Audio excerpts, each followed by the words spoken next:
कहानी की शुरुआत होती है एक बेहद खूबसूरत, शांत और ईमानदार लोगों से भरे गांव से। उसी गांव में रहते थे दो छोटे मासूम बच्चे, राय स्टार और ज्ञान भाई। इन दोनों का बचपन आसान नहीं था। किस्मत ने इनके साथ बेरहमी दिखाई थी, क्योंकि इनके माता पिता इन्हें छोड़कर हमेशा के लिए चले गए थे। अब इनका जीवन था सड़कों पर जूते साफ करना, और वही मेहनत इनका पेट पालती थी। एक दिन एक चमचमाती लग्जरी कार उनकी छोटी सी दुकान के सामने आकर रुकती है। तभी उस गाड़ी से उतरता है एक घमंडी और अमीर आदमी, हर्ष। वह अकड़ते हुए ज्ञान भाई से कहता है, ए छोकरा, चल मेरा जूता साफ कर। ज्ञान बिना कुछ कहे झुककर जूता साफ करने लगता है, लेकिन गलती से कीचड़ उसके महंगे कपड़ों पर लग जाता है। हर्ष गुस्से से लाल होकर एक जोरदार थप्पड़ मारता है। साले गरीब, पता है ये कपड़े कितने महंगे हैं? वह चला जाता है। ज्ञान भाई दर्द भरी आवाज में कहता है, भाई एक दिन हम इतने अमीर बनेंगे कि ये लोग हमसे नौकरी मांगेंगे, और उस दिन हम इन्हें उनकी औकात याद दिलाएंगे। 20 साल बाद एक नया आधुनिक गांव, जहां एक राजमहल जैसा घर खड़ा है। उस महल के मालिक कोई और नहीं, वही दो दोस्त राय स्टार और ज्ञान भाई हैं। अब वे शहर के सबसे बड़े बिजनेसमैन बन चुके हैं। पूरा गांव उनकी इज्जत करता है। हर बड़ा फैसला उनकी सलाह से होता है। एक दिन महल के बाहर आकर रुकती है एक पुरानी और जर्जर कार। उसमें से उतरता है हर्ष और उसे काम चाहिए। वो हाथ जोड़कर कहता है, एक जरूरी काम है जो सिर्फ आप कर सकते हैं। राय स्टार शांति से कहता है, काम मैं कर दूंगा, लेकिन एक शर्त है।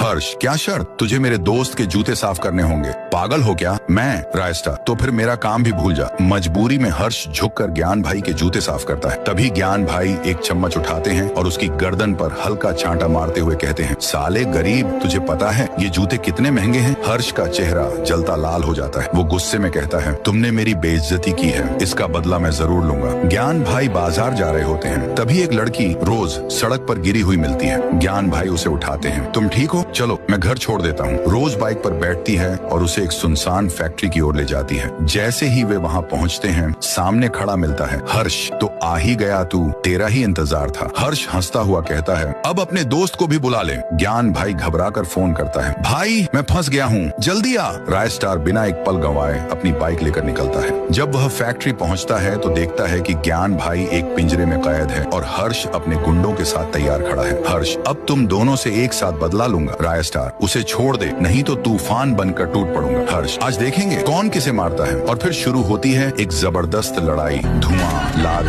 से गोलियां, अंत में धुआं छंटता है। हर्ष अपने आदमियों के साथ जमीन पर गिरा होता है। राय स्टार और ज्ञान भाई शेरों की तरह खड़े होते हैं।